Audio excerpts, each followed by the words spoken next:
السلام عليكم ورحمة الله وبركاته. الحمد لله رب العالمين، والصلاة والسلام على أشرف الأنبياء والمرسلين نبينا محمد صلى الله عليه وعلى آله وأصحابه أجمعين.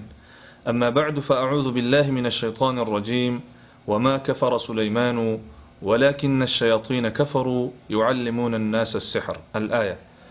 زما عزت منذ مسلمانان ورونو د اسلام په نواقضو کې ومناقض چې د هغې په وجه باندې انسان له دایره اسلام نه خارجېږي او د انسان اسلامي سرمایه ضایع کېږي، زما عزت مندو هغې ته سحر وایي.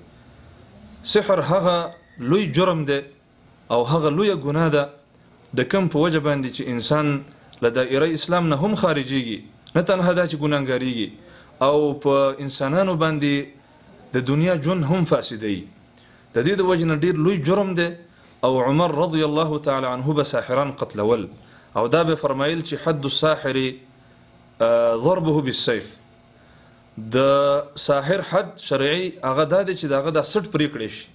وجه دا ده چې دا ډېر لوی مجرم دی او باید د خپلو اعمالو په سزا ورسیږي. زما عزتمندو، تاسو سوچ وکړئ ولې الله سبحانه وتعالی سحر ته کفر ویلی؟ یو خدا ده چې په دې کې ډېر لوی ضرر پروت دی او ډېر انسانان په هغوی باندې ژوند خرابېږي او په سحر کې یقیني اثر پروت دی. او بل دا د زما عزتمندو دا ساحران، دا مجرمان چې دي، دا مخکې د دې نه چې د سحر تعلم وکړي، سحر زده کړي، دا خپل ځان په کفر کې شریکوي او دا د پیرانو مشرانو ته سجدې لګوي او سجده غیر الله ته کفر دی. همدارنګه مخکې د دې نه چې دوی سحر زده کړي، دوی د قرآن کریم اهانت کوي، په قرآن کریم باندې نعوذ بالله میتیزي کوي او قرآن کریم په ګندګانو کې غورځوي او د قرآن کریم اهانت کول په اتفاق د علماو باندې کفر دی. او همدارنګه ډیر بد اعمال تر سره کوي، تر دې چې ډیره زندگی داسې ناولې تیروي چې منځ او دس نه کوي.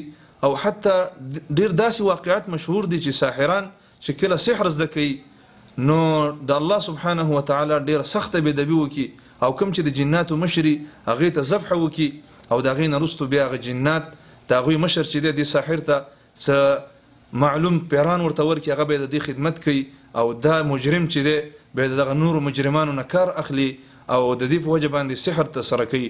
نو د دې د وجې نه الله سبحانه وتعالی سحر ته کفر ویلی. وما كفر سليمان ولكن الشياطين كفروا يعلمون الناس السحر. د دې آیات نه په صراحت او وضاحت سره دا معلومیږي چې سحر کول دا کفر دی.